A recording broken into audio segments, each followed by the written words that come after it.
आणि ती सुद्धा खास वन्यजीवन सप्ताहानिमित्त. आणि त्यात माझं दुसरं पुष्प ठेवलं ते नेमकं गांधी जयंतीच्या दिवशी आज ठेवलंय. एक चांगला मुहूर्त म्हणता येईल, कारण आम्ही जवळजवळ गेले 5 वर्ष वर्ध्यामध्ये गांधीजींच्या सेवाग्राम विकास आराखडा प्रकल्पावर काम करतोय आणि त्यामुळे वर्ध्याशी खूप जवळीक झाली आहे गेल्या काही वर्षामध्ये. गांधीजींचं जर आपण आयुष्य पाहिलं तर अगदी सुरुवातीला म्हणजे जे चळवळीत वगैरे शिरायच्या आधी त्यांचं जीवन आफ्रिकेमध्ये सुरू झालं, आपल्याला सर्वांना माहिती आहे. आणि आपल्याला जो आफ्रिका माहिती आहे तो वन्य प्राण्यांसाठी माहिती आहे सर्वांना. गांधीजींनी या वन्य प्राण्यांच्या देशामध्ये क्रूर अशा माणसांशी संघर्ष केला आणि तो संघर्ष करताना त्यांनी तो शांततेने केला.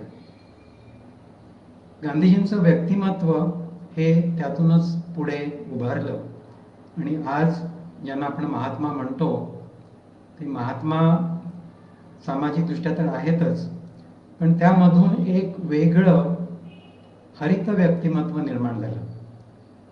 आणि मी तर म्हणेन की गेल्या शतकातला सगळ्यात ज्याला आपण ग्रीन ह्युमन असं म्हणू आपल्या सर्व विश्वासा, ते महात्मा गांधीजीच असावेत असं मला निश्चित वाटतं.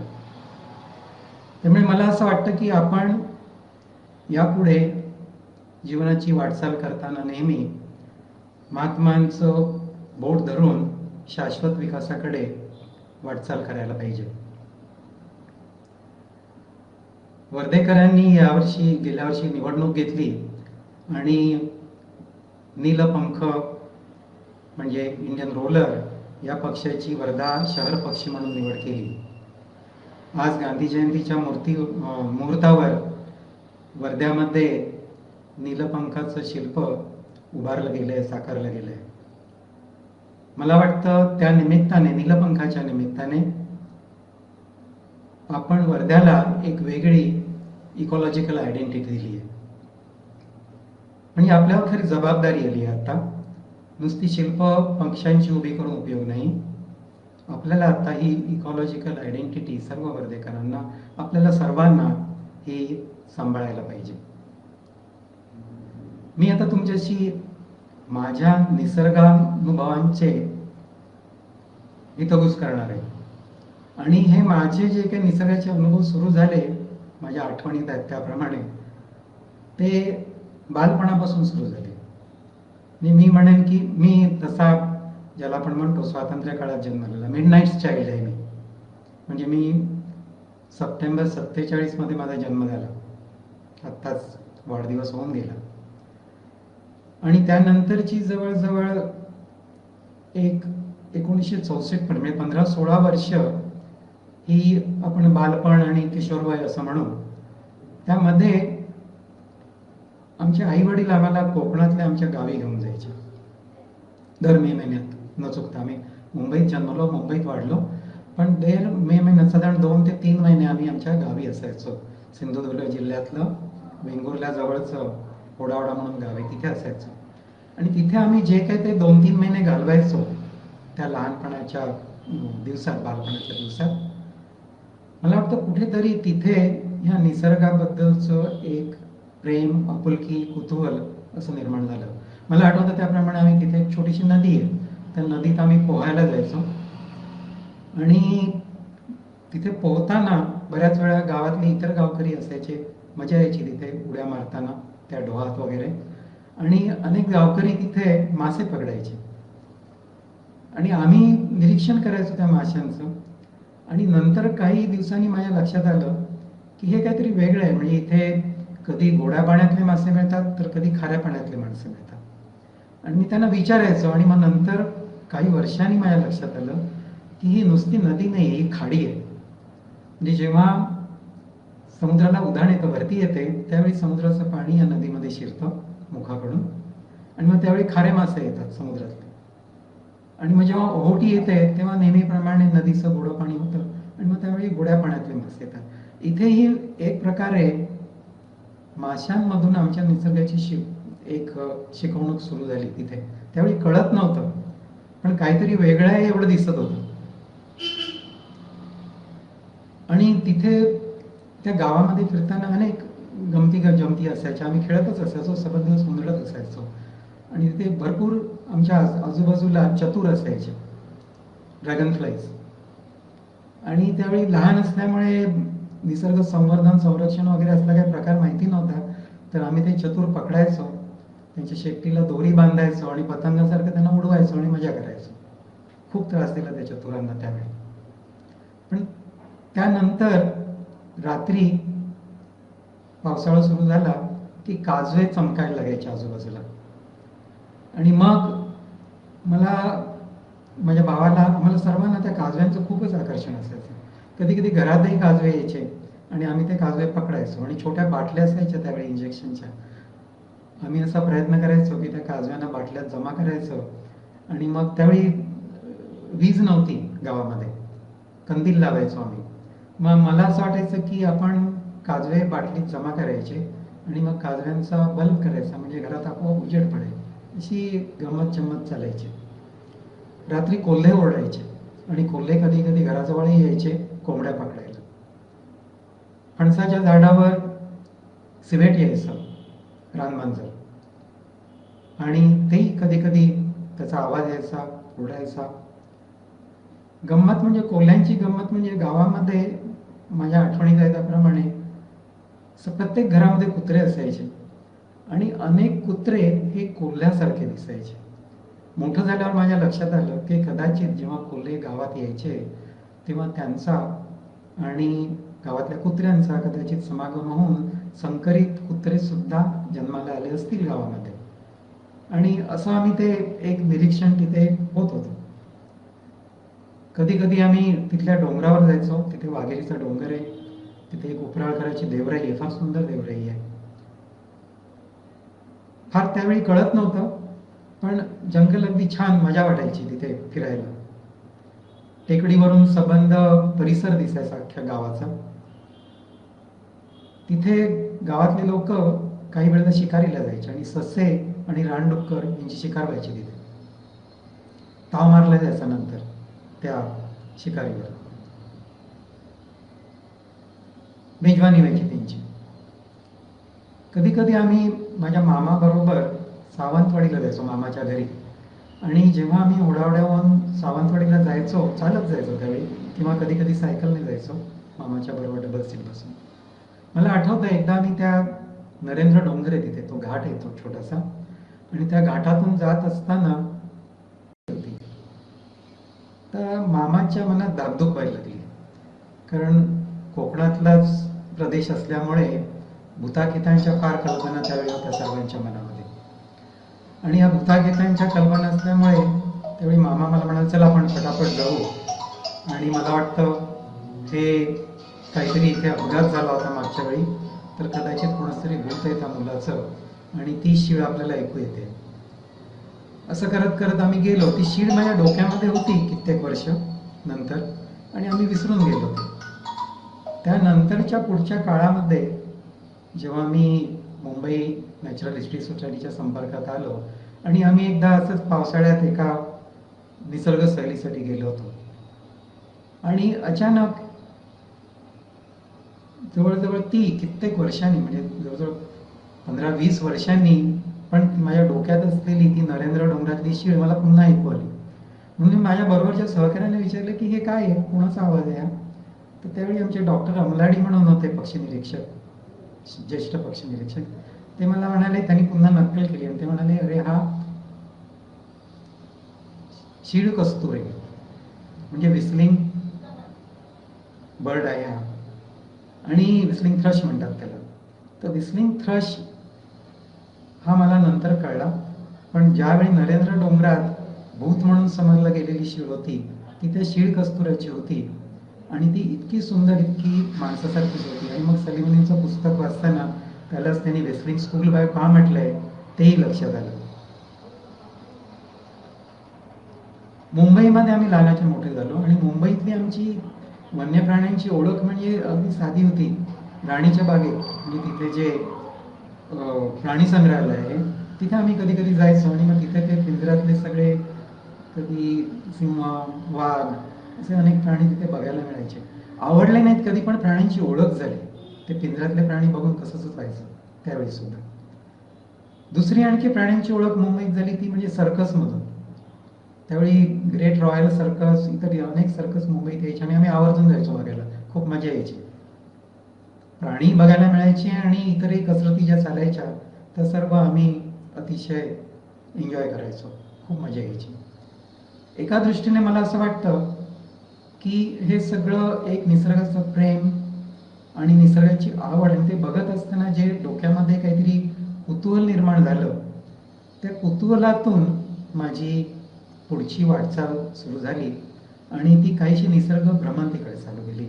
मी साधारण 1965 ते 75 म्हणजे 1975 जवळ 10 वर्षाचा काळ जर पाहिला तर तरुणाईतला काळ होता तो.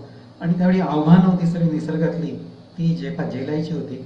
आणि त्यामुळे अर्थातच ट्रेकिंग आणि माउंटेनरिंग, मी मुळातच खेळामध्ये रस घेणारा आणि त्याशिवाय आउटडोअर असलेला माणूस, त्यामुळे ट्रेकिंग आणि माउंटेनरिंग हे आपोआपच आले. आणि मुंबईच्या जवळ सह्याद्रीचे अनेक डोंगर रांगा आहेत, त्यामुळे दर शुक्रवारी रात्री आम्ही ट्रेन पकडून या सह्याद्रीच्या डोंगर रांगांमध्ये फिरायला जायचो.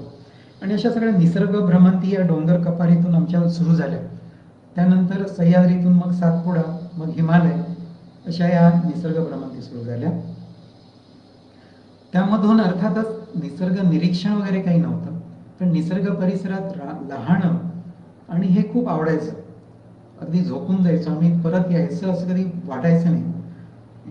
जेव्हा सोमवारी आम्ही परत यायचो सकाळी, तेव्हा अगदी फ्रेश होऊन आलो असायचो, पण सारखी वाट बघत असायचो की पुढचा शुक्रवारची रात्र कधी येते आणि परत कधी आपण बाहेर जातो. असं हे सगळं आमचं जीवन चाललं होतं. मुंबईतलं सुद्धा तशी मजा होती, कारण आम्ही कॉलेजमधून जेव्हा जायचो, मी जे महाविद्यालयात होतो आर्किटेक्चरला, आणि फोर्ट भागात असल्यामुळे तिथून मरीन ड्राईव्हचा किनारा जवळ होता आणि मरीन ड्राईव्हच्या किनाऱ्यावर आम्ही समुद्र बघायला जायचो, खूप फिरायला जायचो तिथे.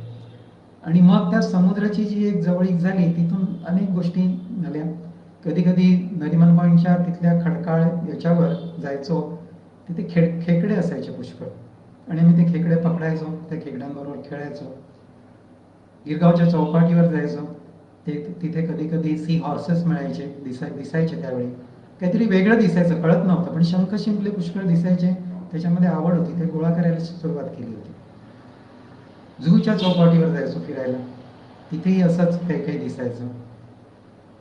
साहसाची आवड असल्यामुळे आम्ही समुद्रात पोहायला जायचो. आणि मग शिवाजी पार्कला, मी परळला राहायचो, त्यामुळे शिवाजी पार्कचा जवळ होता, आणि मग आम्ही समुद्रात पोहायला जायचो. कधी मरीन ड्राईव्हवरून, चौपाटीवरून राजभवनच्या किनाऱ्यावर, तर कधी शिवाजी पार्कच्या किनाऱ्यावरून माउंट मेरीच्या किनाऱ्यावर असे पोहत जायचो. आणि असंच एकदा पोहता पोहता गंमत झाली आणि आम्हाला बाजूला काहीतरी असं, आपल्या बाजूला तरंगत काहीतरी चाललंय असं दिसलं. आणि मग लक्षात आलं की हा एक मोठा मासा आहे, ज्याला गादा मासा म्हणतात किंवा आपण डॉल्फिन म्हणतो आता. तर डॉल्फिनच्या बरोबर पोहत जाण्याची आम्हाला गंमत अनुभवायला त्यावेळी मुंबईच्या समुद्रात मिळाली. आज दुर्दैवाने मुंबईचं समुद्राचं पाणी इतकं प्रदूषित झालेलं आहे की माशांचं ते जीवन जाऊ दे, आपल्याला पाय ठेवायला सुद्धा तिथे आतमध्ये अशक्य प्रयास झाले. पण 1965 ते 75च्या वेळीची परिस्थिती खूप वेगळी होती. सह्याद्रीतले कडे कपारी आम्ही ओलांडताना तिथे अनेक असंच ऐकायला मिळायचं. पावसाळ्यात आम्ही अनेक भ्रमंती करायचो आणि त्यावेळी इतकं सुंदर पावसाचा फुलोरा बघायला मिळायचा. पावसात उमललेले सह्याद्रीचं जे जीवन आहे ते अतिशय सुंदर दिसायचं. त्याच वेळी पावसाच्या सुरुवातीला बेडकांचे आवाज यायचे, बेडूक बघायला मिळायचे छोट्या छोट्या पाणथळ जागांमध्ये, आणि पिवळे धमक झालेले बेडूक. आणि त्याच वेळी माझं वय असं होतं की त्यावेळी मला खेळात खूप इंटरेस्ट होता, संगीतामध्ये इंटरेस्ट होता, कलेमध्ये इंटरेस्ट होता, आणि या सगळ्यामध्ये निसर्ग दिसायला लागला मला निसर्गाच्या बरोबर राहताना. आणि असं करत करत पुढे जात असतानाच माझी साधारण 1975च्या सुमाराला मुंबई नॅचरल रिसर्च सोसायटीशी ओळख झाली. आणि ही जी ओळख झाली त्या ओळखीतून खरं माझं निसर्ग शिक्षण सुरू झालं. आणि हे जे निसर्ग शिक्षण सुरू झालं साधारण 1975 साली, त्यानंतरचा जो काळ आहे हा काळ म्हणजे खरा निसर्गानुभवांचा काळ आहे. कारण आतापर्यंत मी निसर्ग नुसता अनुभवत होतो, आता तो मी समजायला लागलो, त्याकडे कुतूहलाने बघायला लागलो, त्याकडे अभ्यासपूर्ण दृष्टीने बघायला लागलो, प्रश्न विचारायला लागलो. BNHS मध्ये जेव्हा विज्ञानाचा अभ्यास करत असताना एक लक्षात आलं की कुतूहल म्हणजे काय असतं. कुतूहल म्हणजे तुम्ही प्रश्नांना आपले मित्र बनवलं पाहिजे. आणि ते आम्ही प्रश्नांना मित्र बनवून दिलं. म्हणजे पहिलं काही दिसलं की काय, का, इथेच का, केव्हा, कशाला, असे सारखे प्रश्न आपल्या बरोबर सहकारी असतील तर त्यांना विचारायचे किंवा कोणी नसतील तर स्वतःलाच विचारायचे. आणि मग त्याच्यातून एक प्रश्नोत्तरांची मालिका आपोआप तयार होत गेली आणि अशा रीतीने अनुभव येत गेले. एकदा गंमत झाली की मुंबईमध्येच आमच्या परळच्या घराजवळ पतंगाचा सीझन होता, संक्रांतीचा सीझन. पतंग सगळे उडवत असतात आणि असंच एक मी KM हॉस्पिटलच्या जवळ बाजूने जात असताना काही मुलं काहीतरी घेऊन येत होते म्हणून पाहिलं तर त्यांच्या पतंगात एक पक्ष्याचं घरटं अडकलेलं होतं त्यांच्या मांजामध्ये आणि ते घेऊन जात होती. त्यांना ते कळत नव्हतं काय आहे ते. म्हणून मी पाहिलं तर त्या घरट्यामध्ये अंडी होती. मला एक लक्षात आलं की ते शिंपी पक्ष्याचं घरटं आहे. थोडीशी BNHS मधून ओळख झालेली होती. तर काय करायचं आहे याचं. माझे एक मित्र डॉक्टर होते आणि त्यांच्या घराजवळ मला आठवतं त्यांच्या बागेमध्ये शिंपी पक्ष्याचं घरटं होतं आणि ते शिंपी पक्षी नेहमी असायचे रात्रीचे. ते आम्हाला नेहमी सांगायचे की शिंपी पक्षी आहे इथे. मी त्यांच्या घराकडे लगेच गेलो, ते घरटं घेऊन त्या मुलांकडून घेतलं ते घरटं आणि आम्ही एक प्रयोग म्हणून तिथल्या तगरीच्या झाडावर ते शिंपी पक्ष्याचं घरटं बांधलं आणि म्हटलं आता काय माहिती नाही, कदाचित इथले शिंपी पक्षी या अंड्यांचा सांभाळ करतील, काय होतील, आता आपण निरीक्षण करायचं. आणि मग ते डॉक्टरांचं कुटुंब आणि आम्ही नियमित त्याचं निरीक्षण सुरू झालं.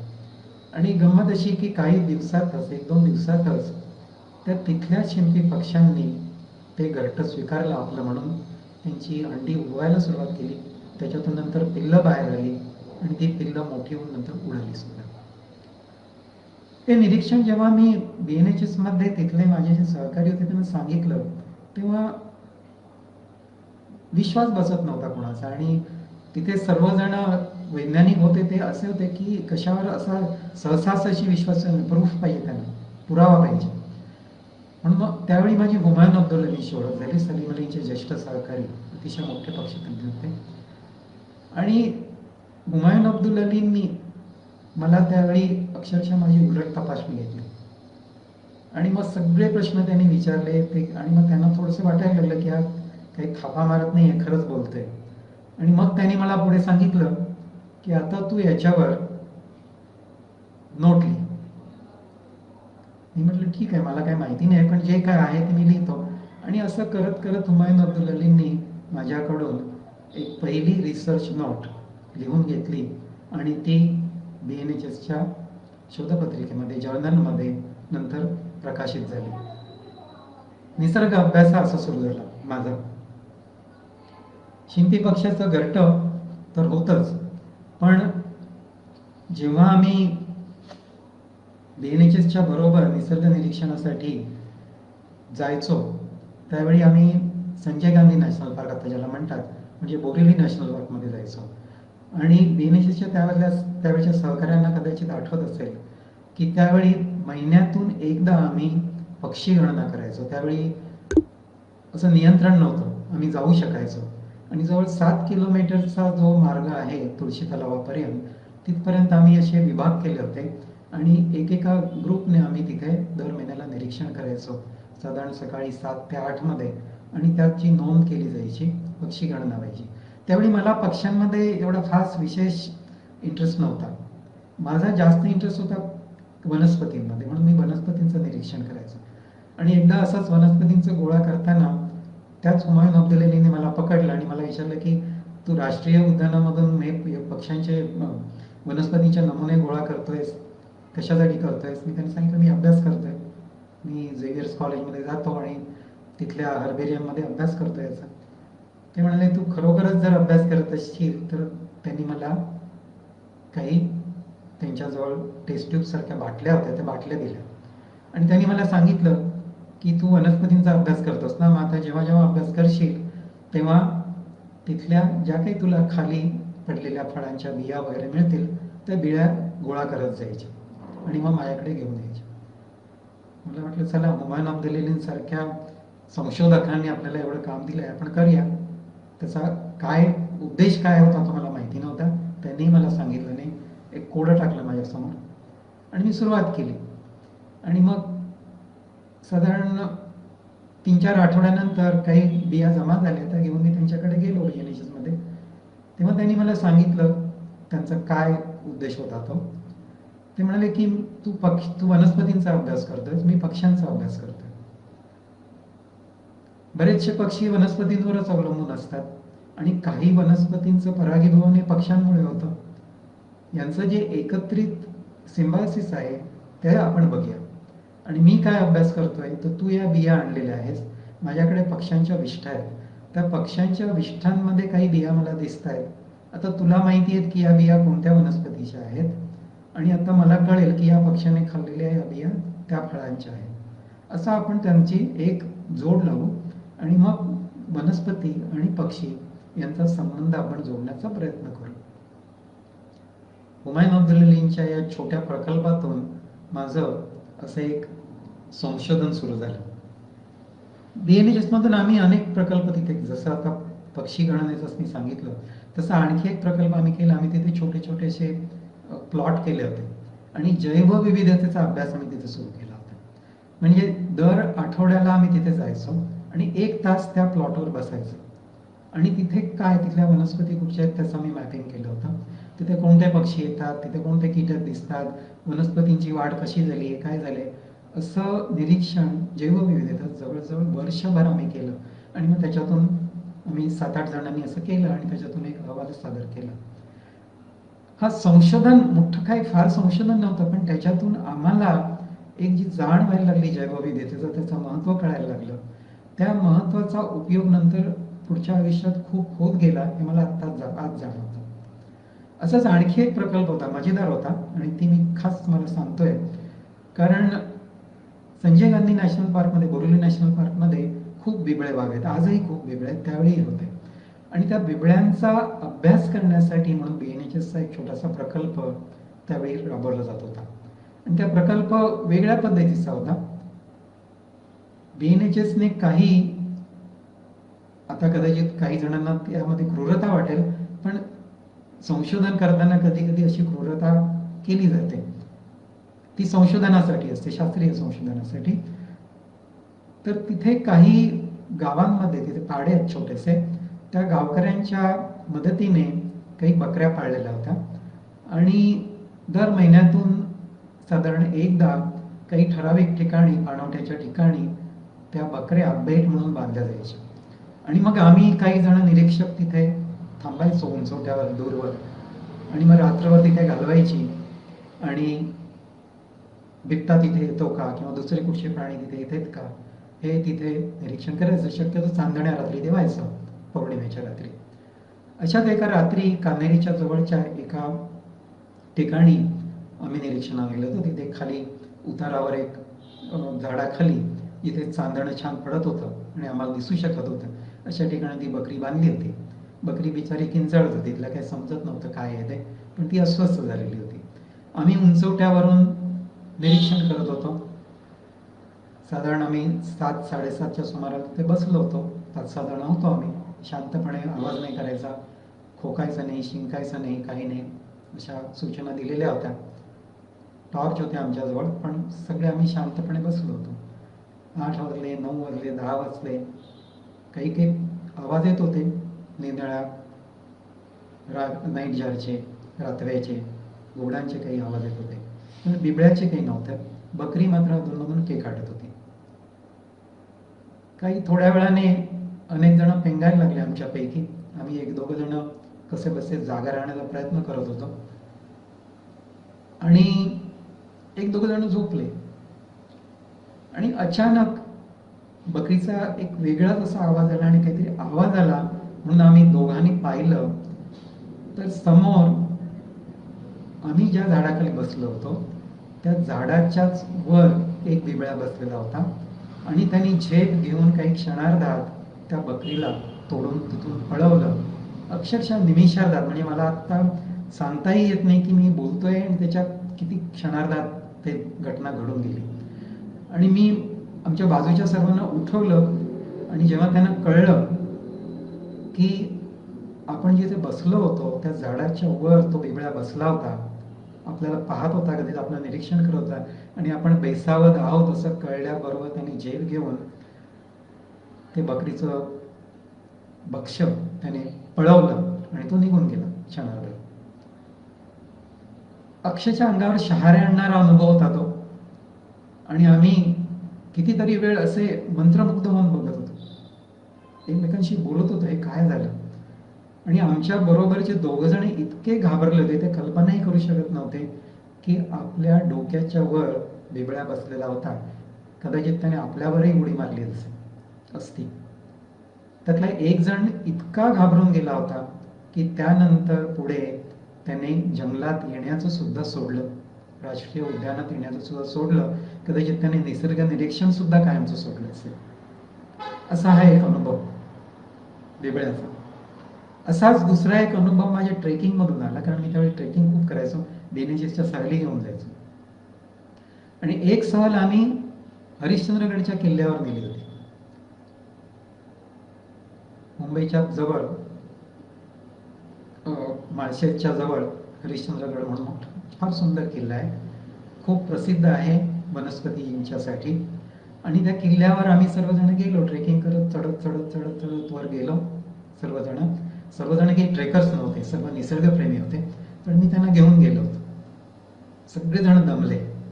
वर पोचलो तेव्हा तिथे जे देऊळ आहे हरिश्चंद्रेश्वराचं, त्या देवळाच्या इथे त्या परिसरात आम्ही थांबलो. बरोबर सामान आणलं होतं, दमले होते, सर्वांना भूक लागली होती. सर्वजण आडवे पडले, पाणी प्यायला तिथल्या कुंडातलं. सर्वजण आडवे पडले. आम्ही दोघं तिघ जण स्वयंसेवक जेवण करायला लागलो, खिचडीचं जेवण करत होतो. बाकीचे सगळे आजूबाजूला जिथे जिथे जागा मिळाली तिथे पडले होते आणि झोपले होते. थोड्या वेळाने खिचडी तयार झाली आणि मग मी उठवायला गेलो सर्व जे काही 10-12 जण होते त्यांना. आणि आमचा बीएनएचएसचाच एक कार्यकर्ता तिथे बाजूलाच झोपला होता, तिथल्या कुंडाच्या बाजूला. असं तिथे बेसॉल्टचं पेविंग केलेलं आहे, ज्याला आपण फरसबंदी म्हणतो तशी. आणि ती फरसबंदी पुरातन असल्यामुळे त्याच्यामध्ये भेगा असतात पडलेल्या. अनेक वेळा अशा दगडांच्या खासांमध्ये विंचू असतात, कीटक असतात, काही काही असतं. आणि मी त्या आमच्या एका सहकार्याला उठवायला गेलो, तो झोपला होता तिथे जेवायला. आणि माझ्या लक्षात आलं की तो जिथे झोपला होता तिथल्या त्या फरसबंदीच्या खाचेमध्ये असंख्य फुरशांची पुंजके तिथे होते. फुरसा म्हणजे सॉस्केल वायपर. फुरशांचे पुंजके तिथे होते त्याच्या बाजूला. आणि त्या बेट्याला त्याची दादही नव्हती की आपण पुरुषांच्या सहवासात शांतपणे झोपलोय. फुरसा म्हणजे किती विषारी आहे की त्याचा जर दंश झाला तर काही तासांमध्ये माणूस वर पोचू शकतो. आता मला कळेना की आता याला उठवायचं, त्याला उठवताना ती फुरशी जर कुठे डिस्टर्ब झाली तर काय होईल मला कळत नव्हतं. पण हळूवारपणे मी त्याला उठवलं, त्याला बाजूला केलं आणि त्याला दाखवलं की तो कोणाच्या सहवासामध्ये झोपला होता. तो बिचारा इतका घाबरला, कारण तो सुद्धा सायंटिस्ट होता आणि त्याला फुरसा म्हणजे काय हे निश्चित माहिती होतं. तो इतका घाबरला की त्याला पुढे हरिश्चंद्रगडचा ट्रेक करायची सुद्धा हिंमत राहिली नाही. कसाबसा तो आमच्याबरोबर पुढचे 2 दिवस त्याने घालवले त्या भीतीच्या याच्यामध्ये. आणि मग नंतर आम्ही जेव्हा खाली गेलो त्याच्यानंतर त्या संशोधक असिस्टंटाने बीएनएचएस सोडून दिली. इतका तो त्या पुरुषांनी घाबरून गेला होता. आणि निसर्गामधला एक हा भयानकपणा जो असतो तो असा वेगळ्या प्रकारे अनुभवलेला मी त्यावेळी पाहिला. हा एक अनुभव असतो आणि ते निरीक्षण असतं. नंतर मी जेव्हा विचारलं लोकांना तेव्हा त्यांनी मला सांगितलं, संशोधकांनी, की फुरसी ही अनेक वेळा जेव्हा उन्हाळा असतो त्यावेळी थंड प्रदेशामध्ये अशी एकत्रित येऊन अक्षरशः गुंडाळ करतात त्यांचं, आणि त्या ठिकाणी त्या थंड प्रदेशामध्ये ते राहतात. ती सहसा हल्ला करत नाहीत, पण जर त्यांना कोणी दुखावलं तर निश्चितपणे त्यांनी हल्ला केला असता. तर एक बिबट्याचा अनुभव आणि हा एक पुरुषांचा अनुभव, हा अनुभवातून अशी आमची पुढची वाटचाल झाली. दुसरी वाटचाल तिथेच हरिश्चंद्रगडच्या पायथ्याशी माळशेज घाट आहे. दुसरी एक सहल अशीच आम्ही घेऊन गेलो होतो पावसाच्या सुरुवातीला.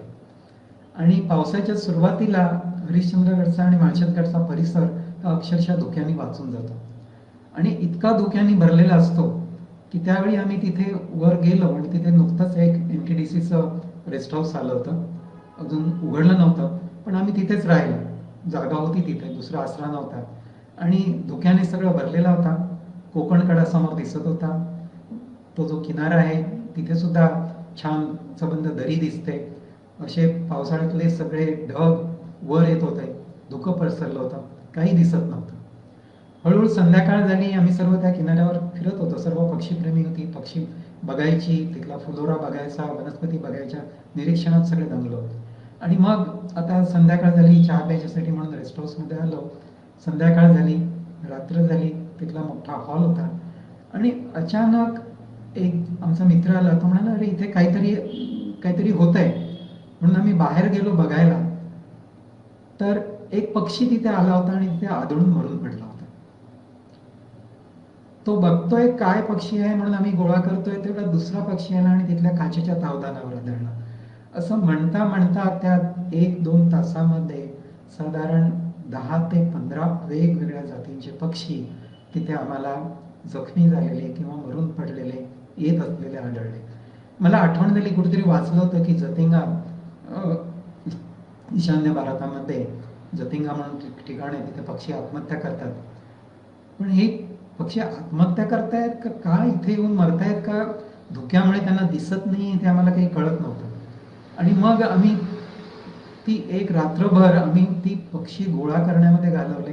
काय करायचं ते समजत नव्हतं, ते मरतच होते. त्यांना वाचवायचा काही प्रयत्न तर आम्ही करू शकत नव्हतो, इतक्या त्या परिसरामध्ये होतो. पण असं वाटत होतं की काहीतरी ह्याच्यामध्ये कुतूहल आहे आणि त्यात आपण हे सोडवायला पाहिजे. दुसऱ्या दिवशी जेव्हा आम्ही परतीचा मार्ग स्वीकारला त्यावेळी हे सगळे पक्षी आम्ही कसे कसे गोळा केले होते, आणि ते गोळा करून आम्ही जेव्हा मुंबईमध्ये गेलो तेव्हा बाकीच्या सर्वांना सोडलं, सहकार्यांना, आणि मी आणि माझा दुसरा सहकारी संजय मुंगा म्हणून प्रसिद्ध निसर्ग निरीक्षक आहे, आम्ही दोघे जण सरळ जे गेलो ते बांद्राला हुमायून अब्दुल्लांच्या घरी गेलो. आणि हुमायून अब्दुल अलींना आम्ही हे सर्व सांगितलं, आणि हुमायून अब्दुल अली त्यावेळी इतके अक्षरशः एक्साइट झाले की त्यांनी तिथल्या तिथे त्यांच्या घरामध्येच त्यांची एक छोटीशी प्रयोगशाळा होती. त्यांनी त्या सगळ्या पक्ष्यांचं डिसेक्शन सुरू केलं, आम्हाला त्याची माहिती सांगायला सुरुवात केली. कोणता पक्षी आहे हा, हा ब्रीडिंग सीझन मधला आहे का, हा कसा आहे, काय आहे, असं करत करत करत आम्ही ते सगळं त्यांचं निरीक्षण आणि त्याच्यामधून शिकलो. आणि मग त्यांनी आम्हाला सांगितले की आता तुम्ही हे सर्व तुमच्या जे काय पाहिलं त्याचं नोटिंग करा. आणि मग मी आणि संजयने आम्ही ते सर्व निरीक्षणांचं नोटिंग केलं सगळं. पुन्हा एकदा सर्व निरीक्षण तपासली. बहुतेक सगळे हे पक्षी जे होते हे ज्याला आपण स्लो फ्लायर म्हणतो असे पक्षी होते, म्हणजे कबुतरासारखे पक्षी जे जास्त वेगाने उडू शकत नाहीत. शिकारी पक्षी जे असतात ते वादळ वाऱ्याला तोंड देऊ शकतात, ते जाऊ शकतात, पण इतर जे पक्षी असतात ते याला तोंड देऊ शकत नाही. त्यामुळे हे कबुतरांसारखे पक्षी, कवड्यांसारखे पक्षी असे पक्षी तिथे येऊन मिळत होते. त्याच्यामध्ये थ्रशेस होते, त्याच्यामध्ये किंगफिशर सुद्धा आम्हाला सापडले. तर असे विविध जातींचे पक्षी त्यावेळी आम्हाला सापडले, आणि मग त्यावेळी आम्ही तिथे त्याची नोट केली, तयार केली. आणि मग साधारण एक असा एक ज्याला आपण हायपोथेसिस म्हणतो, तो हायपोथेसिस असा मांडला की जेव्हा ही ढग दरीतून वर येतात आणि वारा जोरदार असतो, एक फनेलिंग तयार होतं हरिश्चंद्रगड सारख्या ठिकाणी, कोकणकडा एका बाजूला असतो, आणि या फनेलिंगमुळे बरेचसे पक्षी ज्याला आपण वेवर्ड म्हणतो त्याचे भरकटले जातात. आणि मग ते कधी तिथे आजूबाजूला असलेल्या एखाद्या इमारतीवर, किंवा कधी कधी त्यांना तावदानं जर असली तर तिथे आतमध्ये दिवा दिसतो म्हणून ते आतमध्ये आसरा घ्यायला म्हणून येतात, आणि मग त्या तावदानावर वापरतात, जखमी होतात, आणि मग मरतात. हे निरीक्षण जेव्हा आम्ही सांगितलं आणि मग त्याच्यावर नोट लिहिली, मग ते जर्नलमध्ये हा पेपर जेव्हा आला त्यानंतर मग संपूर्ण जगातून त्याच्यावर मग आमच्याकडे प्रतिक्रिया आल्या आणि मग ही निरीक्षणं त्याच्यानंतर पुढे नंतर अनेक वर्ष अशी चालू राहिली. अर्थातच यामधून हा हायपोथिसिस होता, त्यामधून नंतर जवळजवळ सर्वांनी ते मान्य केलं की हे असंच असणार. या ज्याला जतिंगामध्ये ज्याला आत्महत्या म्हणतात, अशा प्रकारचे काही या आत्महत्या नाही आहे, तर हे एक वेगळं असं एक त्या ठिकाणाचं असं वैशिष्ट्य आहे. त्यानंतर मग असे पक्षी मरू नयेत म्हणून काय काळजी घ्यावी म्हणून MTDC साठी काही आम्ही मार्ग सुद्धा सांगितले. BNHSची जी मी माझी ओळख सांगितली, ती ओळख आमची जी झाली ती एका वेगळ्या त्र्यंबकेश्वरला आम्ही गोदावरीचा एक प्रकल्प केला होता आणि त्यावेळी गोदावरीच्या किनाऱ्याने आम्ही त्र्यंबकेश्वर ते मधमेश्वरला गेलो होतो. मधमेश्वर हे असं ठिकाण आहे की ज्याला पक्षी अभयारण्य आम्ही महाराष्ट्राचं भरतपूर म्हणतो. तिथे खूप पक्षी बघायला मिळतात आणि त्यावेळी बघायला मिळाले. त्यानंतर आम्ही तिथे खूप बरेच प्रयत्न करून त्याला अभयारण्याचा दर्जा दिला. मी त्याला पक्षी तीर्थ असं म्हणतो, कारण जेव्हा ही पाणथळ जागा असतात तिथे अरण्य नसतं, पण ही पक्षी तीर्थ असतात. ज्या पाणथळ जागांमध्ये जिथे पक्षी असतात त्याला मी पक्षी तीर्थ म्हणतो. असे अनेक पक्षी तीर्थ आपल्याकडे महाराष्ट्रामध्ये आहेत, भारतामध्ये आहेत. आज त्यांना रामसरचा दर्जा दिलेला आहे. तर गोदावरीच्या प्रकल्पामध्ये असताना हे निसर्गाचं निरीक्षण कसं करायचं, कुतूहल कसं करायचं, हे आम्ही करत गेलो. एक गंमत झाली या सगळ्या याच्यामध्ये की BNHSच्या मदतीने आणि हे असे निसर्ग निरीक्षणाचे किंवा निसर्ग शिक्षणाचे प्रकल्प राबवत असताना माहिती नाही माझी, पण माझी महाराष्ट्र सरकारने मानद वन्यजीव निरीक्षक ऑनररी वाईल्ड लाईफ वॉर्डन म्हणून नेमणूक केली आणि ती नेमणूक ज्या दिवशी झाली आणि मला पत्र आलं त्या दिवशी अनेकांना कळलं आणि हुमायून अब्दुल अलींबरोबर आमची आपण ज्याला म्हणतो लव्ह हेट रिलेशनशिप होती. ते नेहमी उलट तपासणी घ्यायची आणि तेवढेच प्रेमही करायचे. तर हुमायून अब्दुल अलींना कळलं की मी वाईल्ड लाईफ वॉर्डन झालोय. त्याच दिवशी त्यांनी मला फोन केला आणि मला म्हणाले की आता तू झालायस ऑनररी वाईल्ड लाईफ वॉर्डन, तुला कळतं का आता तुला काय जबाबदारी पाळायची आहे ती. तर मी म्हटलं मला माहिती नाही आहे, पण आता तुमच्या मार्गदर्शनाखाली काय काम करायचं सांगा. ते म्हणाले की उद्या सकाळी माझ्याबरोबर यायचं, सकाळी 8 वाजता मला 7 वाजता मला दादरला भेटायचं. काही सांगितलं नाही. मी दादरला गेलो, भेटलो त्यांना, ते मला घेऊन गेले. कुठे जात आहेत काही त्यांनी सांगितलं नाही. आम्ही ठाण्याला गेलो, ठाण्याच्या फॉरेस्ट डिपार्टमेंटच्या ऑफिसमध्ये गेलो. तिथून त्यांनी 2 फॉरेस्ट अधिकाऱ्यांना घेतलं आणि तिथून आम्ही ठाणा इंडस्ट्रियल इस्टेटमध्ये गेलो. ठाणा इंडस्ट्रियल इस्टेटमध्ये गेल्यावर माझ्या लक्षात आलं की हुमायून अब्दुल अलींना काहीतरी मागोवा घ्यायचा आहे आणि आम्ही तिथे पाहिलं की तिथे मासे निर्यात करण्याच्या अनेक इंडस्ट्रीज होत्या. तिथे कोल्ड स्टोरेजेस होते आणि आम्ही तिथल्या एका कोल्ड स्टोरेजवर वन खात्यांच्या अधिकाऱ्यांना घेऊन, मी माझं आयडेंटिटी कार्ड होतंच माझ्याबरोबर, वन अधिकारी होते आणि त्या एका निर्यातदाराच्या गोडाऊनवर आम्ही धाड घातली. मी नवीनच कालच वाईल्ड लाईफ वॉर्डन आणि पहिल्या दिवशी हुमायून अब्दुल अलींच्या मार्गदर्शनाखाली एका मासे निर्यात करणाऱ्या गोडाऊनवर धाड घालली आणि त्या धाडीमध्ये आम्हाला काय सापडलं, माशांच्या नावाखाली बेडकांच्या पायाची निर्यात मोठ्या प्रमाणावर केली जात होती आणि हे बेकायदेशीर होतं. बेडकांचे पाय म्हणजे बेडकांची निर्यात थांबवलेली गेलेली होती. बेडकांना मारणं हा बेकायदेशीर गुन्हा होता, पण तरी सुद्धा ही निर्यात होत होती. अनेक हॉटेल्समधून, अनेक रेस्टॉरंट्समधून बेडकांचे पाय हे विकले जात होते चवदार अन्न म्हणून आणि मुंबईतल्या अनेक रेस्टॉरंटमध्ये त्याला ते बेडूक म्हणायचे नाही, त्याला जम्पिंग चिकन असं नाव होतं. तुम्ही जम्पिंग चिकन ऑर्डर केली की तुम्हाला बेडकांचे पाय मिळायचे. हुमायून अब्दुल अलींच्या मदतीने मला या बेडकांच्या जीवनाचं एक वेगळं रहस्य कळलं आणि बेडूक हा किती उपयुक्त प्राणी, शेतकऱ्यांचा कसा मित्र आहे हे त्यांच्या विविध संशोधन निबंधातून कळलं.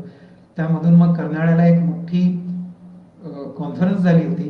त्यामध्ये शेतकरी आले होते आणि त्या शेतकऱ्यांनी सांगितलं की बेडूक हा आमचा मित्र आहे. खोडकिड्यांवर जर नियंत्रण करायचं असेल तर बेडूक हाच नियंत्रण करू शकतो. आणि शेतकऱ्यांची एक समजूत होती की बेडूक जर ओरडला तर पाऊस येतो आणि मग आमचं भात चांगलं होतं. समजूत आणि संशोधन हे कसं एकत्रित असतं आणि माणसाचा सहभाग त्यामध्ये कसा असतो हे आम्हाला त्यावेळी कळलं. हुमायून अब्दुल्लांच्या बरोबर असं राहत असतानाच मी त्यावेळी तळोजाला शेतीचे प्रयोग करत होतो. आणि ते शेतीचे तळोजाचा प्रयोग करत असताना एकदा मला तिथे असं मला वाटलं, तिथे आमचे पक्षी निरीक्षणही चालायचं, तिथे ऑर्फियन वॉबलरसारखा मला पक्षी दिसला. म्हणून मी माझ्या दुसऱ्या एका मित्राला BNHS सांगायला गेलो. ते हुमायून अब्दुल्लांनी ऐकलं आणि ते म्हणाले की तू काय थापा मारतोयस, ऑर्फियन वॉबलर कधी इकडे येतो का या भागामध्ये? मी म्हटलं की मला असं वाटतंय, मी काय खात्री नाही देऊ शकत, पण मी वर्णन करतो तो ऑर्फियन वॉबलर असावा. तर त्यांनी तिथे सगळ्यांच्या समोर मला सांगितलं की आता आपण भेट घेऊया आणि उद्या आपण तुझ्या तळोजाच्या फार्मवर जायचं आणि जर तू मला ऑर्फियन वॉबलर दाखवलास तर मी तुला 100 रुपये देईन आणि जर नाही दिसला तर सगळा पेट्रोलचा वगैरे सगळा खर्च तू करायचा. मी म्हटलं ठीक आहे. हुमायून अब्दुल्ला की निसर्ग सहल होती, हेच माझ्यासाठी मोठी भेट होती म्हणून आम्ही म्हटलं. त्याप्रमाणे दुसऱ्या दिवशी सकाळी आम्ही पहाटे निघून ते यायचे वेळेवर. दुसरे एक आमचे 2 सहकारी होते. पण आम्ही जेव्हा निघालो त्यावेळी हुमायून अब्दुल्ला ही वाटचाल करणं एक वेगळाच आनंदमय असा अनुभव होता. कारण त्यावेळी तिथून जाताना ऑर्फियन वॉबलर बाजूला राहिला, आमची निसर्ग सहलच सुरू झाली. मग आम्ही तिथे वाशीच्या खाडीवर पक्षी निरीक्षण करायला थांबलो. पुढे गेल्यावर जेव्हा आम्ही तळोजाच्या इकडे वळलो तेव्हा तिथे पार्ट्रिजेस दिसली, लाभे दिसले. असं करत करत शेवटी जेव्हा आम्ही आमच्या फार्मवर गेलो तेव्हा हुमायून अब्दुल्ला जवळजवळ विसरूनच गेले होते की ऑर्फियन वॉबलर बघायला आपण आलोय. आणि मग नंतर आम्ही पुष्कळ फिरलो तिकडे. इतर खूप गोष्टी वेगवेगळ्या दिसल्या आम्हाला. तिथे रसेल स्वायपर दिसला, घोणस दिसला, पार्ट्रिजेस दिसली. ऑर्फियन वॉबलर काही त्या दिवशी दिसला नाही. मी हुमायून अब्दुल्लांना म्हटलं की आता मी तुम्हाला 100 रुपये देणं लागतो. ते म्हणाले जाऊ दे रे, 100 रुपये, तुम्हाला खूप काय काय दाखवलंच. आणि गंमत अशी की त्यानंतर आमच्या तळोजाच्या फार्मवर पुन्हा एकदा मला घोणस सापडला. त्या घोणसाला मी पकडलं. त्यावेळी BNHS तर्फे क्रॉस मैदानावर सर्प प्रदर्शन केलं होतं आणि आम्ही अनेक त्यावेळी साप तिथे ठेवत होतो. आणि तो घोणस मी त्यावेळी घेऊन गेलो कारण फार मोठा लांबीचा घोणस तिथे होता, आम्हाला सापडला होता. माझ्या शेतावर सर्वांना खास अगदी सूचना होता की कोणताही पक्षी, प्राणी काही असेल कोणालाही मारायचं नाही, कुठचंही जंगली झाड जरी असलं तरी ते तोडायचं नाही. त्यामुळे कोणी मारायचे नाही ते मला सांगायला यायचे. आणि आम्ही तो घोणस मी मोटरसायकलवरून घेऊन गेलो. त्यावेळी आमचे दिवेकर म्हणून होते, PV शेखर होते, त्यांनी ते सर्प प्रदर्शन होतं तिथे तो घोणस काही दिवस होता. आता तो घोणस नंतर मरण पावला. तो आज BNHSच्या कलेक्शनमध्ये खूप मोठा असा घोणस तो तिथे होता. असा आमचा निसर्गाचा अभ्यास आणि अनुभव असे सुरू झाले. पुन्हा एकदा आम्ही जेव्हा मधमेश्वरला गेलो त्यावेळेचा पण अतिशय अनुभव छान होता, सुंदर होता आणि तो गमतीदार होता. त्यावेळी मी छायाचित्रण करायला सुरू केलं होतं. मी निसर्ग छायाचित्रण ज्याला म्हणतात ते सुरू केलं होतं. निसर्ग छायाचित्रण आज जे करतात त्यापेक्षा त्यावेळी वेगळं होतं. कारण त्यावेळी आम्ही फिल्म वापरायचो, कॅमेरे वेगळे होते आणि त्यावेळी आम्ही टेलिलेन्स मी नुकतीच घेतली होती. प्रसिद्ध निसर्ग छायाचित्रकार हनुमंतराव यांची लेन्स मला मिळाली होती आणि ती लेन्स घेऊन मी गेलो होतो, मधमेश्वरला गेलो होतो. आणि तिथे त्या धरणाच्या जवळ फिरताना मला त्या धरणाच्या भिंतीवर आपला लिटल ब्लू किंगफिशर दिसला, छोटा. आणि तो किंगफिशर फार सुंदर असतो. तो तिथे बसला होता मासे पकडायला तिथल्या खाली. म्हणून मी माझी लेन्स घेऊन हळूहळू जितक्या जवळ त्याचे फोटो काढत होतो.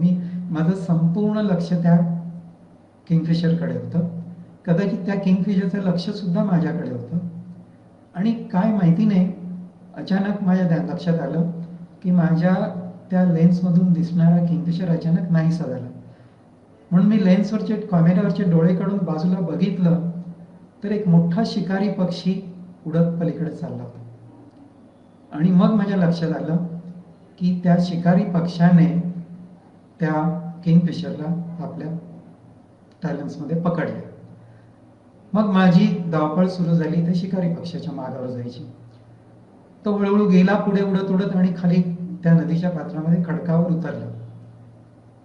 आता कल्पना करा, किंगफिशर हा अतिशय वेगाने उडणारा पक्षी आहे. म्हणजे सहसा सहजी तो शिकारी पक्षीला सापडणारा पक्षी नाहीये. पण कदाचित तो बेसावध होता, कारण त्या किंगफिशरचं लक्ष माझ्याकडे होतं आणि त्या बेसावधपणामध्ये तो पक्षी बनला त्या मर्लिन, रेड हेडेड मर्लिन हा पक्षी होता आणि त्या रेड हेडेड मर्लिन या शिकारी पक्षाने त्या किंगफिशरची शिकार केली. मी पुढे गेलो, मला मर्लिनची त्या किंगफिशर बरोबरचे अतिशय सुंदर असे फोटो त्यावेळी मिळाले आणि ते फोटो काढले. आणि त्यानंतर पुढच्या वर्षीच एक आंतरराष्ट्रीय निसर्ग स्पर्धा होती. त्या स्पर्धेमध्ये त्या मर्लिनच्या किंगफिशरच्या भक्ष्यावर आहार करतानाच्या फोटोला बक्षीस मिळालं. हा एक वेगळा अनुभव होता.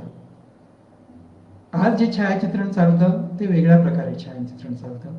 आम्ही त्यावेळी छायाचित्रण करताना काही प्रमाणात निरीक्षण करायचो. आजही छायाचित्रण करताना निरीक्षण हे जास्त महत्वाचं असं मला वाटतं. आणि माझा यात असाच आणखी एक अनुभव मी तुम्हाला सांगतो.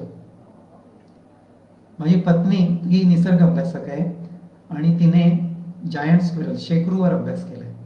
तिने 2 ठिकाणी अभ्यास केला. एक कर्नाटकामध्ये मागोड म्हणून वनक्षेत्र आहे तिथे, आणि मग भीमाशंकर अभयारण्य तिथे अभ्यास केला. मागोडला बऱ्याच वेळा मी सुद्धा जायचो आणि तिच्याबरोबर तिच्या अभ्यासामध्ये सहभागी व्हायचो. मागोडचे जंगल फार सुंदर आहे आणि ते असं सदाहरित जंगल नाहीये, काहीसं वृक्ष असं जंगल आहे. मिक्स्ड फॉरेस्ट ज्याला असं म्हणतात, डेसिडियस फॉरेस्टच हे जंगल आहे. आणि तिथे आम्ही जेव्हा फिरायचो तेव्हा तिथे विविध पक्षी तर बघायला मिळायचे, पण तिथल्या एका झाडावर तिथे एक कॉलनी होती. तिथे इलेक्ट्रिक KEBची कर्नाटका इलेक्ट्रिसिटी बोर्डची कॉलनी होती, कारण तिथे धरण होणार होतं आणि तिथे अनेक लोक राहत होते. ते फिरायला त्याच्या संध्याकाळी, आणि संध्याकाळी सगळ्यांच्या लक्षात आलं की तिथल्या एका झाडावर संध्याकाळी एक छानपैकी दृश्य बघायला मिळतं. म्हणून आम्हीही त्या दृश्यामध्ये सामील गेलो.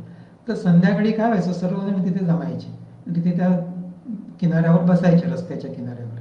आणि साधारण सूर्यास्त व्हायला आला की हळूहळू त्या झाडाच्या एका ढोलीतून एक प्राणी हळूहळू बाहेर यायचा. सर्वजण ते बघत बसायचे. थोडासा उजेड तिथे असायचा. तो प्राणी बाहेर यायचा आणि मग थोडासा तिथे काहीतरी आपलं शरीराला खाजवायचा, इकडे तिकडे करायचा, स्वच्छ करायचा, प्रीनिंग करायचा. आणि मग एक ज्याला आपण झेप म्हणतो, अशी झेप घेऊन ग्लायडिंग करत तो दुसऱ्या झाडावर जायचा. मग तिथे थोडा वेळ बसायचा, मग तिसऱ्या झाडावर जायचा. अशी ती त्याच्या फेऱ्या तिथे सोडवायच्या.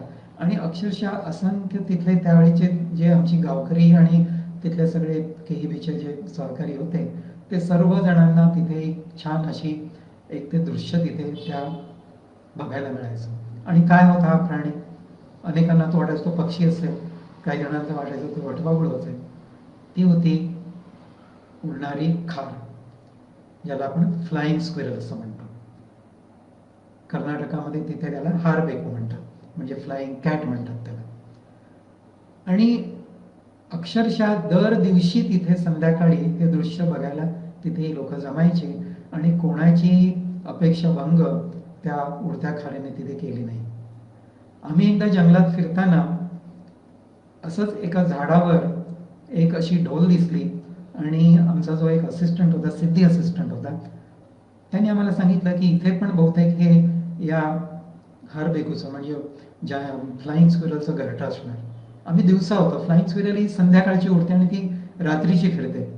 आणि ती रात्रीची जेव्हा फिरते तेव्हा ती बघायला आपल्याला अशीच दिसते, अंधारात दिसते. तर आम्ही हे दिवसाचे गेलो होतो, सकाळ होत होती. तर तो झाडावर चढला तो सिद्धी, आणि तो वर चढत चढत मी काय केलं, मला वाटलं की तो सांगतोय त्याप्रमाणे कदाचित असेल तिथे घरटा, म्हणून माझा कॅमेरा आणि ट्रायपॉड लावून ठेवला आणि तो त्या घरट्यावर रोखून ठेवला. म्हटलं कदाचित जर ती फ्लाइंग स्क्विरल बाहेर आली तर आपल्याला फोटो मिळेल, म्हणून मी सुंदर असं छान तिथे लावून ठेवलं. आणि जसजसा तो सिद्धी चढत गेला आणि त्याच्या थोडा थोडा तो त्याचे हादरे बसत होते त्या झाडाला, आणि मग लक्षात आलं की खरोखरच ती त्या आतमध्ये त्या घरट्यात स्क्विरल होती आणि ती बाहेर आली आणि त्या घरट्याच्या तोंडावरती आली. आणि मी त्या माझ्या कॅमेऱ्यावर, ट्रायपॉडवर लावलेल्या कॅमेऱ्यावरून माझ्या टेली लेन्समधून मी ती बघत होतो आणि इतकं सुंदर ते अक्षरशः चित्र मला दिसत होतं त्या फ्लाइंग स्क्विरलचं. एरवी कधी आपल्याला ती बघायला इतकी छान मिळत नाही. ही दिवसा उजेडात आणि सकाळचा सूर्यप्रकाश त्या फ्लाइंग स्क्विरलवर पडलेला होता. छानपैकी ती स्क्विरल तिथे घरट्याच्या बाहेर मला दिसत होती. मी लगेच माझ्या पत्नीला म्हटलं, रेनेला म्हटलं की इकडे इकडे किती सुंदर दिसते बघ ही स्क्विरल. ती पण आली, तिने पण त्या लेन्समधून, कारण दुर्बिणीपेक्षा त्या आमच्या टेली लेन्समधून ती अतिशय छान दिसत होती. आम्ही दोघांनी ती पाहिली आणि ते निरीक्षण आम्ही करत राहिलो.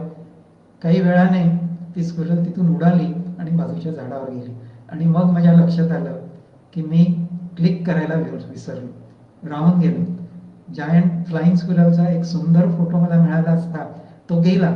पण मला त्याची अजून चुकचूक कधी लागली नाही, कारण त्यावेळी ते कॅमेऱ्याच्या त्या लेन्समधून दिसणारी जी फ्लाइंग स्क्विरल, सूर्यप्रकाश पडलेली जी होती, ती डोळ्यासमोर होती.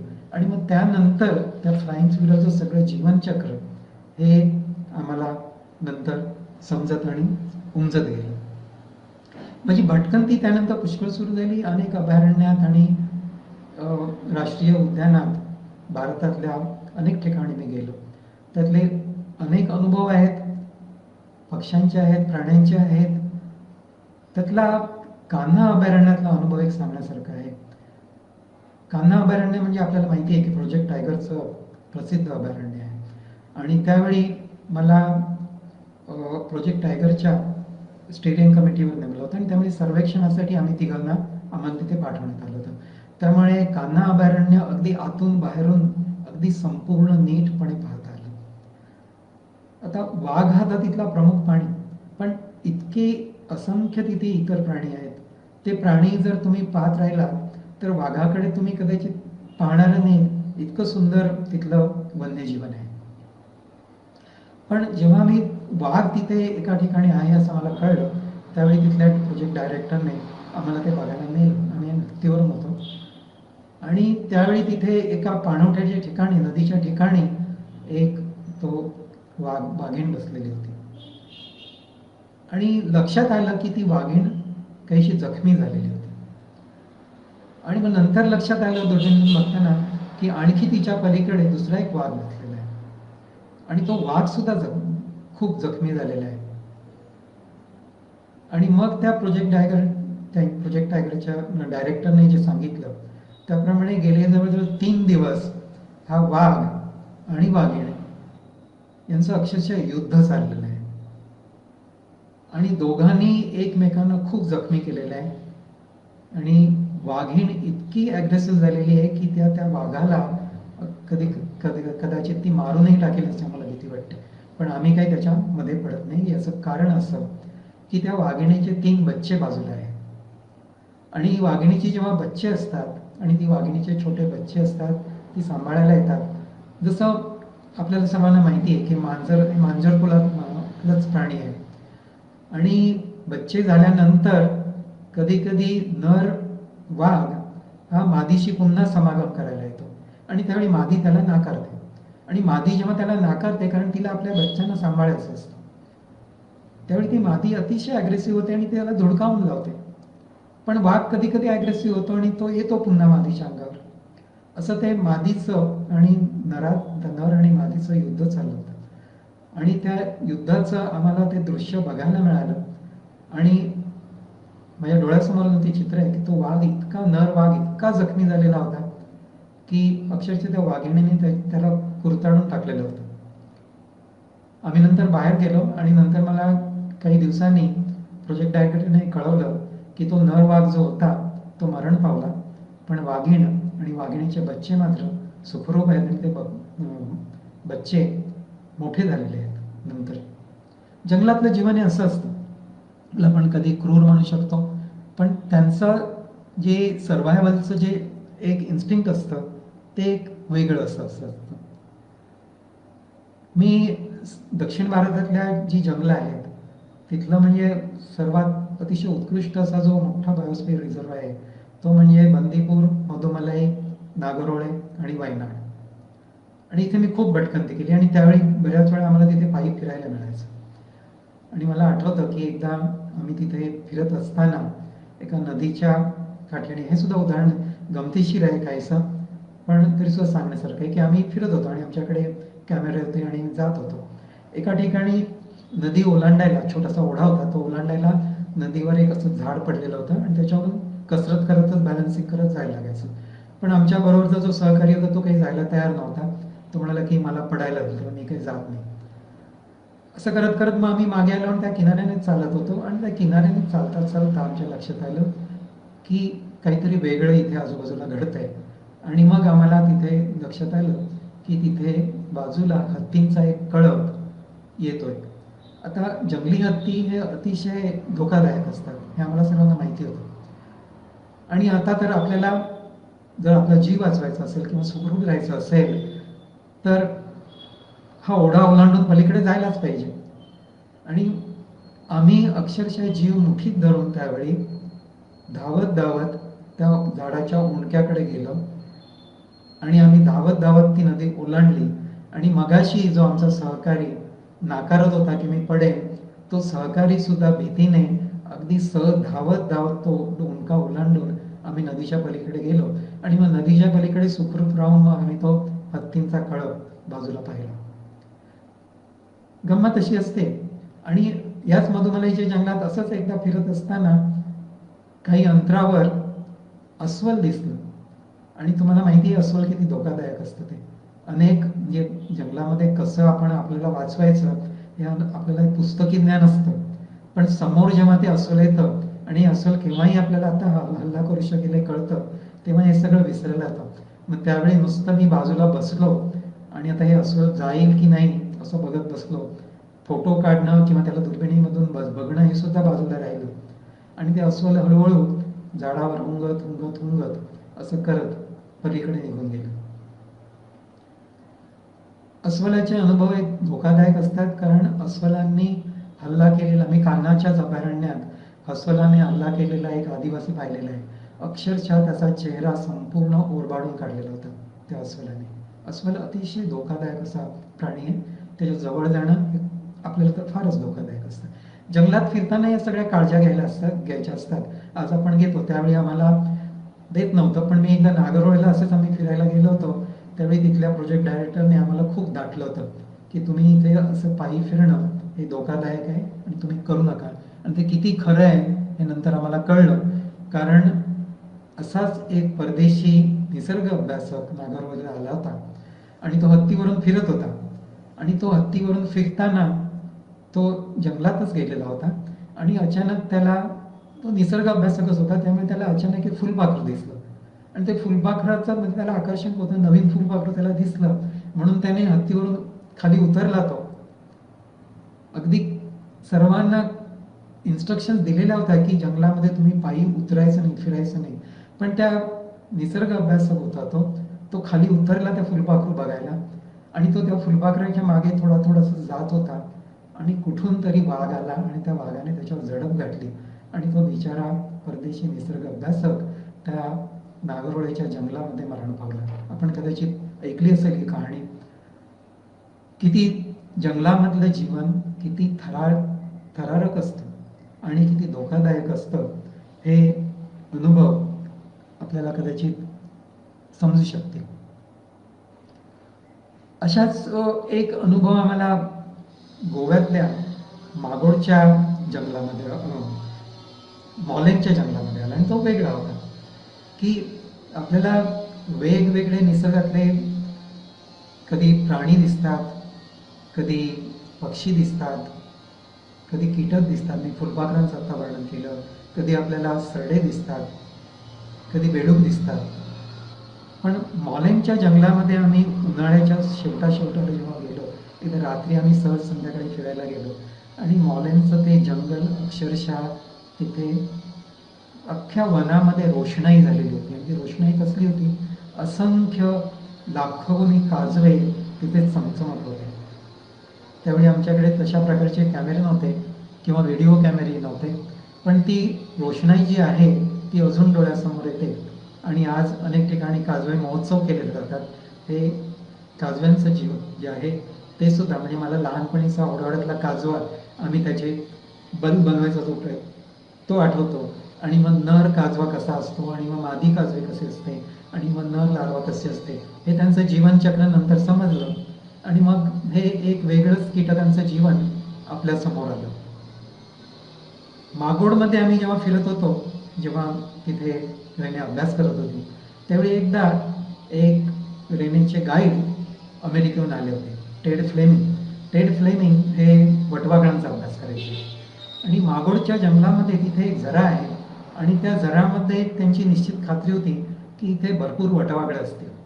आता वटवाघळं ही रात्रीची असतात, निशाचर असतात, त्यामुळे निशाचर वटवाघळांना कसं बघायचं. तर त्यांनी सांगितलं आपल्याला की त्यांनी त्यांच्याबरोबर सर्व सामान त्यांनी आणलेलं होतं.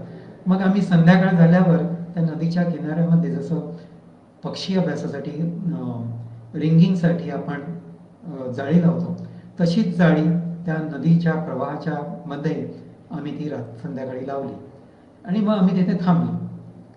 आणि मग काही तासांनी आमच्या लक्षात आलं की आता वटवाघळं फिरायला लागली आहेत आणि काही वटवाघळं त्या नेटमध्ये सापडायची. टेड फ्लेमिंग हे अभ्यासक असल्यामुळे त्यांच्याकडे ती सर्व तयारी होती, त्यांचे लाईट्स होते, त्यांचे हँड ग्लोव्ज होते आणि ते हँड ग्लोव्ज घेऊन ते नेटमधून ते वटवाघळांना ते काढायचे आणि त्याचा अभ्यास करायचे, कोणती स्पेसीज आहे ते आयडेंटिफाय करायचे, त्यांचं फोटो काढायचे, वजन घ्यायचे, सर्व निरीक्षणं करायचे आणि मग त्या वटवाघळांना सोडून द्यायचे. आणि तुम्हाला आश्चर्य वाटेल की मला कल्पना नव्हती की आपल्या जंगलामध्ये किती वटवाघळांचे प्रकार असतील. पण त्या एका रात्रीत जवळजवळ त्या मागोडच्या जंगलामध्ये आम्हाला 8 ते 9 वटवाघळांच्या वेगवेगळ्या प्रजाती तिथे मिळाल्या, पाहता आल्या, सांभाळता आल्या आणि त्याची नोंद केली गेली. टेड फ्लेमिंगनी त्यांच्या पुस्तकामध्ये या आमच्या त्यावेळच्या रात्रीचं फार सुंदर वर्णन केलेलं आहे. आणि माझा हा जो वटवाघळांचा अनुभव आहे हा फार सुंदर आहे, कारण त्याला आणखी एक पार्श्वभूमी होती. आम्ही एकदा जेव्हा मधमेश्वरला असंच बर्ड रिंगिंगसाठी गेलेलो होतो BNHS तर्फे, त्यावेळी आम्ही तिथे संध्याकाळची अशी वेगवेगळ्या ठिकाणी नेट्स लावायचो आणि पक्ष्यांसाठी जेव्हा आपण नेट्स लावतो तेव्हा ती नेट संध्याकाळची बंद करायची असतात, कारण नाहीतर त्याच्यात वटवाघळं किंवा इतर किडे वगैरे सांभाळायची शक्यता असते. आणि मग पहाटे जाऊन ती नेट्स उघडायची असतात, म्हणजे मग पहाटेच्या वेळी जेव्हा पक्षी फिरायला लागतात तेव्हा पक्षी त्याच्यामध्ये येतात आणि मग आपण त्यांचं निरीक्षण करतो. आमच्या एका मित्राने एक नेट जे त्याला सांभाळायचं होतं ते तो रात्री बंद करायचं विसरला आणि ते नेट तसंच उघडं राहिलं. आणि दुसऱ्या दिवशी जेव्हा आम्ही सकाळी ते नेट उघडायला म्हणून गेलो तेव्हा आमच्या लक्षात आलं की ते नेट उघडच होतं आणि त्याच्यामध्ये एक वटवाघूळ सापडलेलं होतं. आता आम्ही 2 जण होतो आणि आपल्याला ते बिचार तडफडत होतं कारण ते सापडलं होतं. आणि आता ती भूतदया होती आमच्या डोक्यामध्ये, त्या वटवाघळाला सोडवायचं. मी त्याला धरायला सांगितलं आणि हळूहळू आम्ही त्या वटवाघळाला सोडवलं. तसे एक त्याचा नखी त्या नेटमध्ये अडकलेली होती. मी त्या माझ्या मित्राला सांगितलं की तू आता याचे पंख धर आणि मी तो सोडवतो. पण तो एकदम त्याने जी फडफड केली त्यामुळे माझा मित्र घाबरला आणि त्याने ते सोडलं आणि ते वटवाघूळ जे सुटलं, पण ते सुटता सुटता त्याने माझ्या हाताचा चावा घेतला आणि ते उडून गेलं. तर चावा गेला आणि त्यातून रक्त यायला सुरुवात झाली. मला कळलंच नाही, तसं काही फार दुखत नव्हतं, पण वटवाघळाने आपल्याला चावा घेतला हे मला काहीतरी थोडासा विचित्र प्रकार वाटला. म्हणजे आपण सर्वजण ते जे वाचतो ना की कशी माणसाचा सुद्धा हल्ला करणारी वटवाघळं वगैरे असतात, तसा वटवाघळाचा एक छोटा वटवाघूळ ते होतं. ते झालं, आमचं बर्ड रिंगिंग वगैरे झालं, ती जखम मी धुतली वगैरे, साफ केली, लावली. आणि नंतर 3 दिवसांनी जेव्हा मी मुंबईला आलो, BNHS मध्ये आमचे डॉक्टर नानावटी ते हॉपकिन इन्स्टिट्यूटमध्ये होते, त्यांना मी विचारलं. ते म्हणाले की अरे बापरे, तू असं जर फील्डवर्क करत फिरणार असशील तर असे प्रसंग अनेक वेळा येऊ शकतात आणि याच्यातून रेबीज होण्याची शक्यता असते. तेव्हा तुला आता अँटी रेबीजची इंजेक्शन घ्यायला पाहिजेत आणि जर यापुढे तू असाच जर फील्डवर्क करणार असेल तर दरवर्षी तुला बूस्टर डोस अँटी रेबीजची घ्यावी लागतील. वटवाघळाचं आणि बर्ड रिंगिंगचं हे प्रकार झाल्यानंतर मी अँटी रेबीजची 12 इंजेक्शनं माझ्या पोटामध्ये घेतली. आणि पण वटवाघळं आणि वटवाघूळ हा अजूनही माझा अतिशय आवडता प्राणी आहे.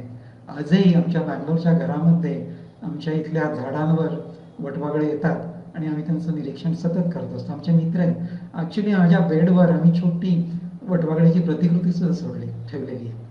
तर असं हे प्राण्यांचं जीवन आपल्याला कधी कधी आपल्या जीवनामध्ये एक वेगळा आनंद आपल्याला देऊ शकतो.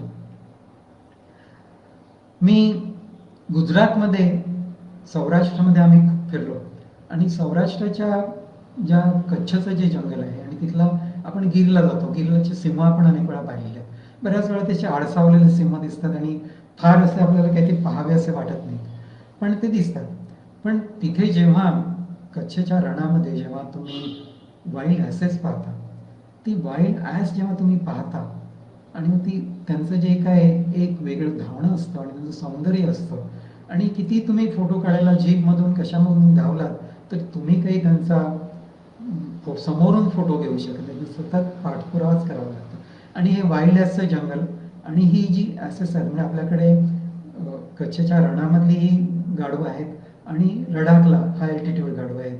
पण एरवी आपल्याला गाढवं म्हणजे आपल्या शहरातली किंवा गावातली गाढवं दिसतात, पण ही गाढवं किती सुंदर असतात आणि त्यांचंही जीवनचित्र आणि किती दुर्मिळ असे हे प्राणी आहेत हे आपल्याला जंगलात जेव्हा आपण त्यांचा अभ्यास करतो तेव्हा कळतं. आफ्रिकेमध्ये जेव्हा आम्ही गेलो तेव्हा हे वन्यजीव आपल्याला एक वेगळ्या पद्धतीने दिसू शकतात. मी सुरुवात केली होती आफ्रिकेपासून. आफ्रिकेमध्ये मोकळ्या पद्धतीत आपल्याला सर्व वन्यजीवन दिसतं आणि ते खूप चांगल्या पद्धतीने बघायला मिळतं. चित्ते पाहिले, चित्त्यांनी केलेली शिकार पाहिली, त्यांची पिल्लं पाहिली, सिंहांचे कळप पाहिले, वेगवेगळे जीवन पाहिलं.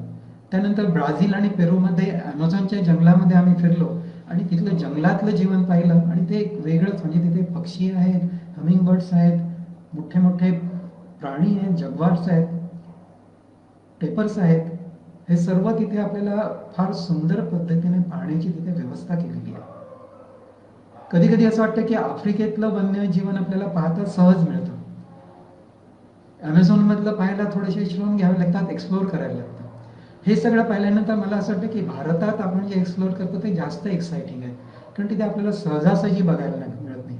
आणि जेव्हा आपल्याला तो एक प्राणी दिसतो तेव्हा ते आपल्याला थ्रिलिंग वाटतं. खूप असं कायम असं आपल्या त्या निरीक्षण आपल्या डोक्यामध्ये राहून जातं. तरी पण परदेशातलं हे जे जीवन आहे आणि मी दुसरा आणखी एक महत्त्वाचा वेगळा असा जो प्राणी आम्ही पाहिला तो इंडोनेशियातला बाली जवळच्या कमोडा आयलंडवर पाहिला. तो म्हणजे कमोडा ड्रॅगन. म्हणजे आपण आता पक्ष्यांचं जीवन ऐकलं, प्राण्यांचं जीवन ऐकलं आणि आता आपण लिझर्ड्सकडे आलोय. या लिझर्ड्स म्हणजे जायंट लिझर्ड्स, कमोडा ड्रॅगन. आणि आम्ही कमोडा ड्रॅगनमध्ये जेव्हा गेलो, कमोडा आयलंडवर तुम्हाला राहता येत नाही. तिथे तुम्ही फक्त बोटीत राहता. मग त्या आयलंडवर तुम्ही सकाळी जायचं, तिथे पाहायचं आणि त्या आयलंडवर फिरताना अतिशय धोकादायक असं ते प्राणी आहे. तिथे फिरतात आणि तो जर त्याच्या नुसत्या लाळेने सुद्धा माणूस मरू शकतो, इतका धोकादायक आहे. पण इतक्या सुंदर पद्धतीने तिथे त्यांचं संवर्धन केलेलं आणि संरक्षण केलेलं आहे की तो महाकाय प्राणी म्हणजे आपण आपल्या त्या जुरासिक एजमध्ये गेल्यासारखं त्या कमोडो आयलंडवर वाटतं. हा एक अनुभव आहे आणि तो मला वाटतं प्रत्येकाने आपल्या निसर्गप्रेमी लोकांनी हा अनुभव जरूर घ्यावा. त्यासाठी खास तुम्ही इंडोनेशिया बालीजवळ जा. कमोडो आयलंड आहे, फ्लॉरेन्स आयलंड आहे. इथे हे कमोडो ड्रॅगन्स आपल्याला बघायला मिळू शकतात. पण हे सगळे मोठे प्राणी वगैरे सगळं ठीक आहे, पण मला कधी कधी वाटतं आणि आजकाल मी नेहमी म्हणत असतो की शेवटी आपण म्हणतो की प्रोजेक्ट टायगरमध्ये वाघ हा पिरॅमिड आहे आणि त्याच्यामुळे सर्व वनक्षेत्र शिल्लक आहे. पण मी जेव्हा दुसऱ्या पद्धतीने या सर्व पिरॅमिडकडे किंवा चक्राकडे बघतो तेव्हा एक वेगळं चक्र माझ्या लक्षात येतं आणि या अनुभवातून आता ते जास्त डोळ्यासमोर येतं की हे जीवनचक्र एका वेगळ्या मार्गाकडे आपल्याला जाते. मी आसाम आणि ईशान्य भारतामध्ये जेव्हा फिरलो तेव्हा तिथलं फुलपाखरांचं जीवन मी पाहिलं, जवळून पाहिलं. तिथलं कीटकांचं जीवन, पुष्कळ जीवन अगदी जवळून पाहिलं. काजव्यांचं उदाहरण मी दिलं, चतुरांचं उदाहरण दिलं, फुलपाखरं तर आहेत.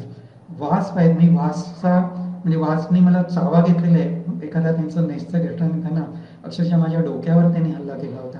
मधमाशांनी माझ्यावर हल्ला केलेला, तेव्हा मी तलावात उडी मारून स्वतःला वाचून घेतलेलं आहे. हे सर्व कीटक जेव्हा आपल्याला समोर दिसतात आणि मग भीमाशंकरच्या जंगलामध्ये जेव्हा माझी पत्नी अभ्यास करत होती आणि आत्ता तिचं प्रोजेक्ट चालू आहे तेव्हा जे वेगवेगळे भ्रमरं आपल्याला तिथे दिसतात, ज्याला आपण बीज म्हणतो, या हनी बीज असतात, त्याचपेक्षा इतरही बीज आपल्याकडे असतात. आणि हे जे भ्रमर आहेत, हे भ्रमर हे वेगवेगळ्या जातींचे तिथे आपल्याला दिसतात. काही झाडांच्या ढोलींमध्ये असतात, काही सुक्या लाकडांमध्ये असतात, काही जमिनीमध्ये असतात. आणि या सगळ्यांचं वैशिष्ट्य आता एवढं लक्षात आहे की त्यातले काही भ्रमर हे चांदण्या रात्री रंग बघू शकतात, फुलं बघू शकतात. आणि ते हे सर्व भ्रमर जे आहेत, माशा ज्या आहेत, या निशाचर सुद्धा असतात आणि ते रात्रीच्या सुद्धा परागीभवन फुलांचं करू शकतात. आणि त्यांचं वैशिष्ट्य इतकं आहे या कीटकांचं की त्यांचं आणि प्रत्येक प्रजातीचं, वनस्पतींच्या प्रजातीचं एक वेगळं नातं आहे. अगदी साधं सांगायचं गेलं तर आपल्याला जर टमाटोचं लागवड करायची असेल तर टमाटोचं परागीभवन तर व्हायला पाहिजे फुलांचं. आणि ते परागीभवन करण्यासाठी जो भ्रमर लागतो तो जर नसेल तर त्याचं परागीभवन होणार नाही. ते नुसतं वाऱ्याने किंवा इतर कीटकांनी किंवा हनीबीजनी होत नाही. आपल्याला जे वाटतं की मधमाशा परागीभवन करतात फक्त, तसं नाही आहे. अनेक परागसिंचक आज आपल्या नैसर्गिक जंगलांमध्ये परागी सिंचन करत असतात, परागीभवन करत असतात, वनस्पतींचं जीवन फुलत असतं, आपलं सुद्धा जीवन फुलवत असतं. परागसिंचक हे खरे आपले अन्नदाते आहेत. बराच उशीर झाला आहे, मला वाटतं जेवणाची सुद्धा वेळ होत आलेली आहे. मी नेहमी सांगतो, आपण आता जेवायला जाणार आणि जेवणाचा जेव्हा आस्वाद घेतो आपण, तेव्हा आपण नेहमी पूर्वापार चालत आलेला एक श्लोक म्हणतो रामदासांचा, वदनी कवळ घेता नाम घ्या श्रीहरीचे. संत रामदासांची क्षमा मागून मी त्याच्यात थोडासा बदल केला आहे. वदनी कवळ घेता नाम घ्या पराग सिंचकाचे, कारण तो पराग सिंचकच आपला अन्नदाता आहे. आणि ह्या अन्नदात्याचं संवर्धन हेच खरं निसर्ग संवर्धन होणार आहे. आपण सर्वांनी आता जे ऐकलं त्यातलं मला मुख्य जे सांगायचं आहे ते असंच की निसर्ग संवर्धन हे प्रथम प्रेमातून निर्माण होतं, कुतूहलातून निर्माण होतं. सर्व प्रश्नांना आपले मित्र बनवलं तर मग त्याचं रूपांतर अभ्यासात होतं. अभ्यासातून कधी कधी ते संशोधनामध्ये होऊ शकतं, पण ते संवर्धनामध्ये निश्चितपणे होतं. आणि ह्या संवर्धनाचा मार्ग कधी कधी आंदोलनातही जाऊ शकतो. आणि ते आंदोलन करायची सुद्धा आपली तयारी पाहिजे.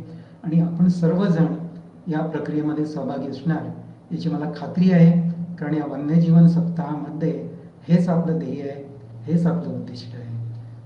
खूप खूप धन्यवाद बहारचे आणि आपल्या सर्वांचे एक तास माझं हे इथं ऐकल्याबद्दल. नमस्कार. काही प्रश्न मला दिसत आहेत. एक प्रश्न मला दिसतोय की पर्यटनामध्ये काही बदल झाले आहेत का? पर्यटनामध्ये खूपच बदल झाले आहेत आणि ते वाईट दृष्टीने झाले आहेत. मी मगाशी जे म्हटलं की आज जे पर्यटन होतं, म्हणजे मी आज जर ताडोबाला गेलो तर ज्या पद्धतीने गाड्या रांगेने लागलेल्या असतात आणि त्या वाघाला जसं अक्षरशः भिरलं जातं, हे जे आहे वाईट आहे. आपल्याला ज्याला आपण म्हणतो पेशन्स असला पाहिजे निसर्ग निरीक्षण करायला, तो आज पेशन्स नाही आहे. सगळ्यांच्याकडे नुसते कॅमेरे आहेत आणि ते कॅमेरे आपण क्लिक क्लिक क्लिक करत जातो. त्या क्लिक करण्यामध्ये काय उद्दिष्ट आहे माहिती नाही. निसर्ग निरीक्षणामध्ये नैतिकता जी असायला पाहिजे ती नैतिकता आज दिसत नाही. आज पक्षी निरीक्षणासाठी सुद्धा अनेक जण जातात, त्यावेळी अनेक ठिकाणी पक्ष्यांची रेस्टॉरंट्स केलेली आहेत आणि तिथे मग पक्षी येतात आणि मग आपण फोटो काढतो. त्यासाठी मोठ्या प्रमाणावर कमर्शियलायझेशन झालेले पक्षी घेतले. हे मला पटत नाही स्वतःला. त्यामुळे मला बदल जो आहे तो फार विचित्र वाटतो आणि असं वाटतं की हे नैतिकतेच्या पलीकडे आहे आणि याच्यामध्ये अभ्यास नाही आहे, याच्यामध्ये नुसती एक्साइटमेंट आहे. आणि त्यामध्ये कधी कधी आपण वन्यजीवाला धोकादायक अशा पद्धतीने हे पर्यटन आणि निसर्ग निरीक्षण आपण ज्याला म्हणतो ते होऊ शकते असं वाटतं मला.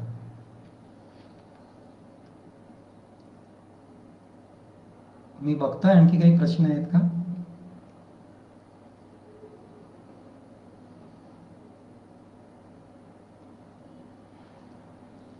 एक मला सांगावंसं वाटतं की सर्व निसर्ग निरीक्षकांनी एक गोष्ट नेहमी करावी, तुम्ही कॅमेरा घ्यावा बरोबर. कॅमेराने निश्चितपणे नोंदी केल्या जातात, दुर्बीणही असायला पाहिजे बरोबर. पण त्याचबरोबर एक नोंदवही आपण सतत नेहमी ठेवली पाहिजे जवळ, जे काही आपण पाहतो, जे काही आपण करतो त्याची नोंद आपण करायला पाहिजे वेळोवेळी, आणि ती नोंद नंतर घरी जाऊन त्याचा आपण अभ्यास करायला पाहिजे आणि त्याचा ॲनालिसिस करायला पाहिजे, पृथक्करण करायला पाहिजे. आपल्याला जर नाही समजलं तर इतर ज्येष्ठ संशोधक कडून त्याचं कुतूहल निर्मितन करायला पाहिजे. मी जे माळशेज घाटचं उदाहरण दिलं, ती आम्ही नोंद केली होती म्हणून हुमायून अब्दुल आमचं कुतूहल हे सोडवलं आणि त्याच्यातून आम्हाला एक वेगळी दिशा दिली. तर नोंद करणं वेळोवेळी, प्रत्येक निरीक्षणाच्या वेळी नोंद करणं हे अतिशय महत्त्वाचं आहे आणि त्यातूनच आपला अभ्यास चालू होतो. आणि कधी कधी तुम्ही निसर्ग निरीक्षणासाठी जाताना कॅमेरा बाजूला ठेवा, कधी कधी दुर्बीणही बाजूला ठेवा, नुसतं डोळ्यांनी निरीक्षण करा आणि नोंदी करा, कारण त्यातून आपण निसर्ग हा सर्वांगीण असा बघू शकतो, आपण संबंध पर्स्पेक्टिव्ह बघू शकतो. एकच फक्त फोकस आपण पक्षी किंवा प्राणी नाही बघत, किंवा एकच फूल नाही बघत, किंवा एकच फुलपाखरू नाही बघत. मग आपण त्यावेळी त्याचा परिसर बघतो आणि मग परिसरातल्या त्या वन्यजीवनाचं स्थान काय आहे हेही आपल्याला समजून आणि उमजून घेता येतं.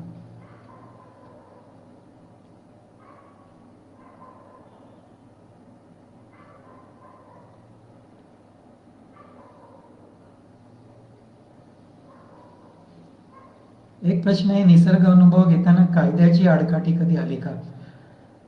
आम्ही जेव्हा निसर्ग, त्यावेळीच्या पूर्वीच्या ज्या मी आता गोष्टी सांगितल्या, त्यावेळी कायद्याच्या अडचणी तशा आल्या नाही आणि आम्ही नेहमीच कायद्याचं पालन करत आलो. कधी कधी एक्साईटमध्ये आम्ही जायचो, त्यावेळी फिरायला परवानगी होती, ती आम्ही पाळायचो. निसर्गाचे आणि वन खात्याचे सर्व नियम पाळूनच जायचो. त्यामुळे नियम पाळून जर आपण जात असलो तर अशी कधी आडकाठी येण्याची शक्यता नसते. आता मात्र बऱ्याचशा नियंत्रणं आलेली आहेत, ती चांगल्या दृष्टीने आलेली आहेत. कारण मी आत्ता जे सांगितलं की पर्यटक बऱ्याच वेळा हाताबाहेर जातात आणि ते अनेक वेळा गोंधळ घालतात. मी जे मगाशी सांगितलं की एका निसर्ग अभ्यासकाने सुद्धा एक्साइटमेंटमध्ये हत्तीवरून खाली उडी मारली आणि आपला जीव गमावला, पण त्याच वेळी त्यांनी तिथलं वाघाचं जीवन सुद्धा विस्कळीत केलं एका प्रकारे. तसं होऊ नये म्हणून ही सर्व नियंत्रणं आणली गेलेली आहेत.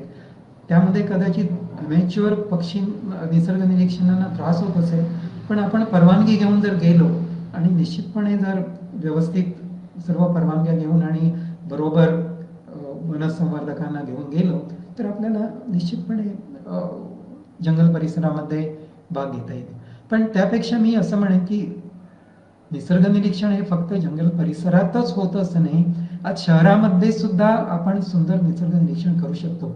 अर्बन बायोडायव्हर्सिटी हा एक वेगळा भाग आहे आणि मी माझ्या बेंगलोरमधल्या घरामधून खूप निरीक्षण, अगदी आम्हाला घरामध्ये बसल्या बसल्या पक्षी जीवन बघता येतं, प्राणी जीवन सुद्धा बघता येतं, त्यांची गाणी ऐकता येतात, वनस्पती जीवन बघता येतं, हे आपल्या सर्वांना करता येतं. त्यामुळे आपण कुठेही जात असताना आपण आपले डोळे आणि प्रश्न उघडे ठेवा की आपल्याला निसर्गाचा अनुभव कुठेही घेता येईल.